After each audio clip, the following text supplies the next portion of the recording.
ஆனா first wife இப்போ வரைக்குமே வந்து இந்த செகண்ட் ஒய்ஃப் போடுற ஃபோட்டோ இன்ஸ்டால போடுற ஃபோட்டோஸா இருக்கட்டும், எந்த ஒரு போஸ்ட் போட்டாலுமே ஃபர்ஸ்ட் ஒய்ஃப் வந்து அவர் இன்னும் என் ஹஸ்பண்டா தான் இருக்காருன்னு சொல்லி கமெண்ட்ஸ் போடுறாங்களே.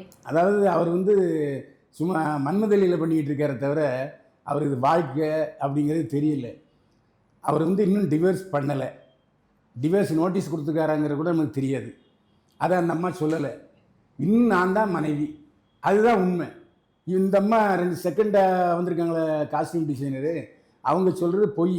அது பேர் லிவிங் டுகெதர். ஆனா செகண்ட் ஒய்ஃப்க்குமே டிவோர்ஸ் ஆயிடுச்சுன்னு சொல்றாங்க. அவங்களுக்கு ஆமாம், அவருக்கும் ஏற்கனவே ஜாய்ங்கிற ஒரு சினிமா டைரக்டரை காதலிச்சு கல்யாணம் பண்ணுவாங்க. அதான் நான் முதல்ல சொல்லிட்டேன்ல. அதாவது மாதம்பட்டி எப்போவுமே ஒரு டிவோர்ஸியை தான் செட்டப் பண்ணி வச்சுப்பார். அவர் ஏற்கனவே 2 3 நடிகளை வச்சுருந்தார். அதுவும் அதே மாதிரி தான். அதை என்ன காரணம், அது ஒரு பாதுகாப்பாக கருதுறாரு.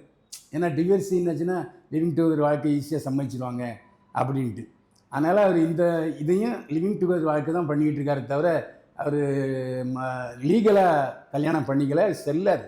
அவருக்கு மொத்த சொத்துக்களோட மதிப்பு எவ்வளோ இருக்கும் சார்? இல்லை, அந்த சொத்துக்கள் வந்து ஒரு 3 பஸ் வச்சுருக்காரு. அது எவ்வளோ கடன் இருக்குன்னு நமக்கு தெரியாதுல்ல. நான் பாட்டுக்கு ஒரு 500 கோடி ரூபா சொத்து இருக்குதுன்னு நான் சொல்லிடலாம். ஆனால் அது மேலே எவ்வளோ கடன் இருக்குது என்னங்கிறது நமக்கு தெரியாதுல்ல. அதனால் அவர் ஒரு கெத்தாக வாழ்ந்துக்கிட்டு இருக்கார். தன்னை ஒரு கோடீஸ்வரனை நினச்சிக்கிட்டு அவர் வாழ்ந்துக்கிட்டு இருக்கார். ஆனால் என்ன சொத்துங்கிறது முதல் மனைவியும் சொல்லவில்லை, இவரும் சொல்லலை. ஆனால் இப்போ பிஸ்னஸ்ஸு இப்போ ஒழுக்கமற்றவருங்கிற காரணத்தால் கொஞ்சம் பிஸ்னஸ் குறைஞ்சிருக்கு.